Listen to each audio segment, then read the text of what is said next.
بسم اللہ الرحمن الرحیم۔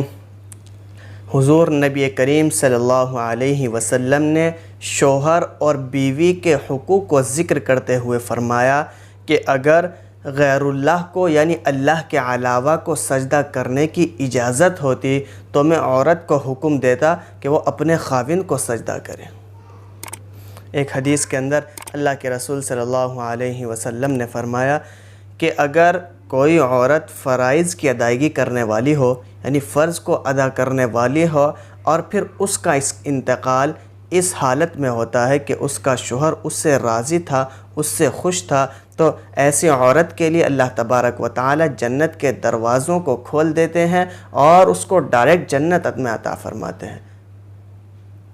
ایک طرف یہ اللہ کے رسول صلی اللہ علیہ وسلم نے عورتوں کے لیے بشارت سنا دی، انہیں خوشخبری سنا دی، اور دوسری طرف پھر وعید بھی سنائی۔ فرمایا کہ اگر کسی عورت کا شوہر اس سے کسی جائز وجہ سے ناراض ہے اور وہ عورت اپنی ضد پر اڑی ہوئی ہے، اپنی بات پر اڑی ہوئی ہے، اپنے شوہر کو منا نہیں رہی ہے اور اس کا شوہر وہ ناراضگی کی حالت میں سو جاتا ہے، تو ایسی عورت پر اللہ تبارک و تعالیٰ کے فرشتے ساری رات لعنت برساتے ہیں۔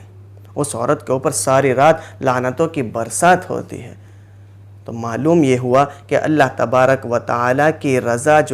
وہ شوہر کی رضا میں شامل ہے، شوہر کی خوشنودی میں شامل ہے۔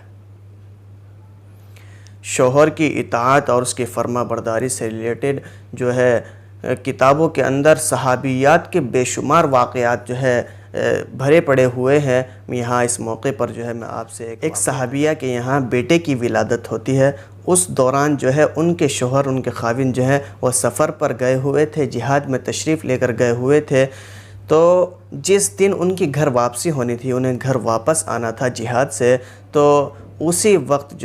اس سے کچھ وقت پہلے ان کے بیٹے کا انتقال ہو جاتا ہے، اس کی ڈیتھ ہو جاتی ہے۔ اب وہ صحابیہ بڑی حیران، وہ بڑی پریشان اور بہت زیادہ غم زدہ۔ ایک طرف بیٹے کے انتقال کا جو حادثہ تھا یہ بڑا زبردست تھا، اور دوسری طرف یہ ہو رہا ہے کہ شوہر گھر تشریف لانے والے ہیں، وہ سفر کی سے تھکے ہارے آئیں گے۔ اب وہ اگر یہاں آ کر کے بیٹے کے انتقال کی خبر سنیں گے تو ان پر کتنا اثر پڑے گا، وہ کتنے زیادہ غم زدہ ہوں گے۔ چنانچہ انہوں نے اپنے بیٹے کے انتقال کی خبر کسی کو نہ دی، بلکہ فٹافٹ خود سے بیٹے کو اس کو نہلایا دھلایا، اسے کپڑے پہنائے اور چارپائی پہ لٹا کر اس کو چادر سے ڈھانپ دیا۔ اب جب ان کے شوہر گھر تشریف لائے تو وہ پوچھنے لگے کہ اللہ تعالیٰ نے کیا ہمیں اولاد جیسی نعمت دی ہے؟ تو وہ کہنے لگیں کہ ہاں، یقیناً اللہ تعالیٰ نے ہمیں اولاد جیسی نعمت عطا فرمائی ہے اور اللہ تعالیٰ نے ہمیں بیٹے جیسی دولت عطا فرمائی ہے۔ تو وہ پوچھنے لگے کہ وہ بیٹا کہاں ہے؟ کہنے لگی کہ وہ ابھی آرام فرما رہا ہے۔ تو چنانچہ وہ صحابی فریش ہونے لگے، نہانے دھونے لگے، اس کے بعد ان کے لیے کھانا لگایا گیا، کھانا نوش فرمایا۔ پھر سفر کے واقعات شروع ہو گئے، سفر کا تذکرہ شروع ہو گیا۔ اسی حالت میں انہیں رات ہو گئی۔ تو آپ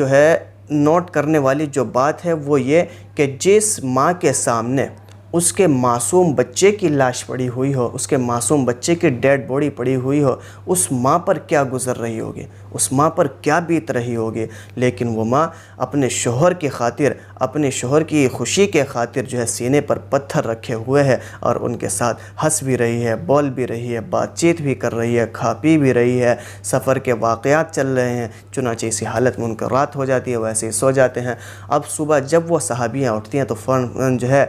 ان صحابی کے پوچھنے سے پہلے کہ بیٹا کہاں ہے، فوراً ان کے پاس جاتی ہیں اور ان سے جا کر کے ایک بہت ہی پیارا سا سوال کرتی ہیں، پوچھتی ہیں کہ اگر ہمارے پاس کوئی اپنی امانت رکھواتا ہے اور پھر وہ ہم سے اپنی امانت کا مطالبہ کرنے لگے، ہم سے اپنی اس امانت کو واپس مانگنے لگے، تو کیا ہم اس کی امانت کو خوشی خوشی لوٹائیں گے یا غمزدہ ہو کر؟ وہ صحابی تھے، اللہ کے رسول صلی اللہ علیہ وسلم کی صحبت میں رہا کرتے تھے۔ انہوں نے بے دھڑک ہو کے فرمایا کہ یقیناً اگر ہم اس کی